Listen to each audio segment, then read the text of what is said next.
మన ప్రభువును మన రక్షకుడు గొప్ప దేవుడైన యేసుక్రీస్తు ప్రభు ఉన్నతమైన నామమున, శ్రేష్టమైన నామమున, ప్రభావము కలిగిన నామమున అందరికీ వందనాలు, దేవునికి స్తోత్రాలు.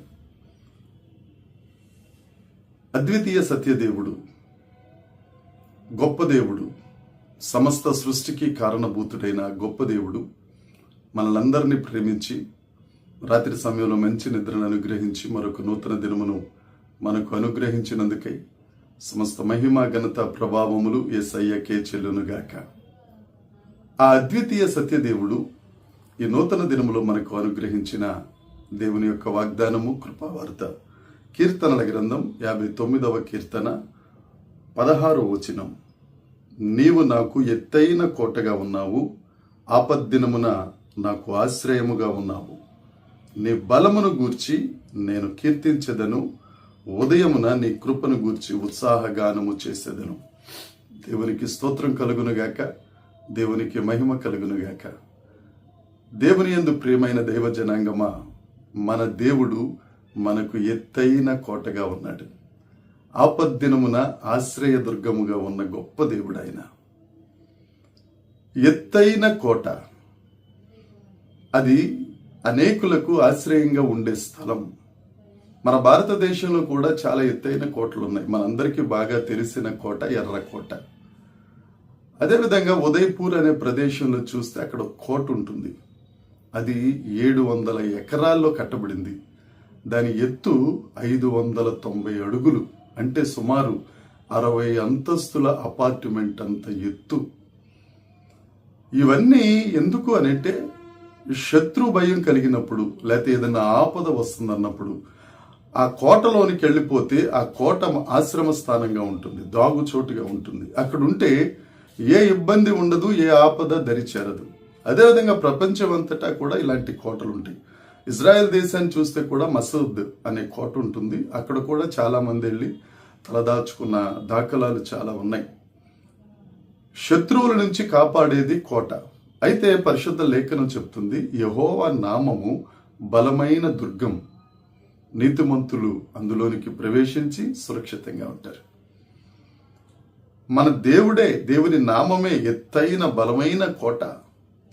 మనకు ఏ శత్రు వచ్చినా, ఏ అనారోగ్యం అనే శత్రు వచ్చినా, ఏ ఆపద అనే శత్రు వచ్చినా, ఏ కష్టం, ఏ నష్టం, ఆఖరికి ఎవరైనా విడిచిపోయే పరిస్థితి వచ్చినా, నిందలు మనకు తగిలిన, ఒకవేళ ఆర్థిక పరిస్థితులలో పాడైపోయినా, నువ్వు ఆ యెహోవా అనే నామం బలమైన దుర్గంలోకి వెళ్ళి నువ్వు సురక్షితంగా ఉండగలవు.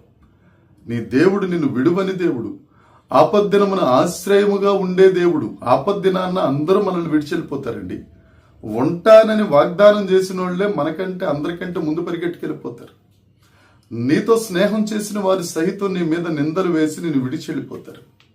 కానీ మన దేవుడు ఆపద్దినమున ఆశ్రయం, ఆయన నమ్ముకొనదగిన సహాయకుడైన.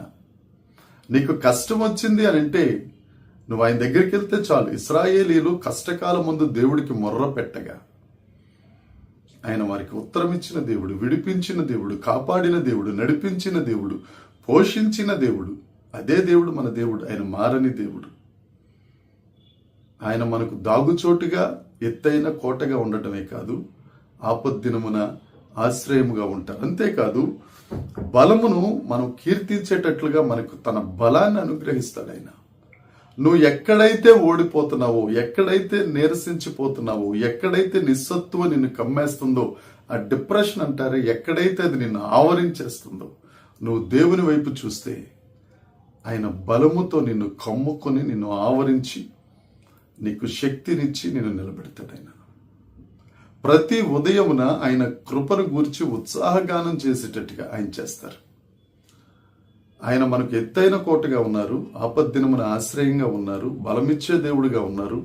ఇవన్నీ అనుగ్రహించి ప్రతి ఉదయమున ఆయన కృపను గూర్చి ఉత్సాహగానం చేసేటట్టుగా ఆయన నిన్ను చేయబోతున్నారు. ప్రియ సహోదరి, సహోదరుడా, దేవుడు నీతోనే మాట్లాడుతున్నాడు.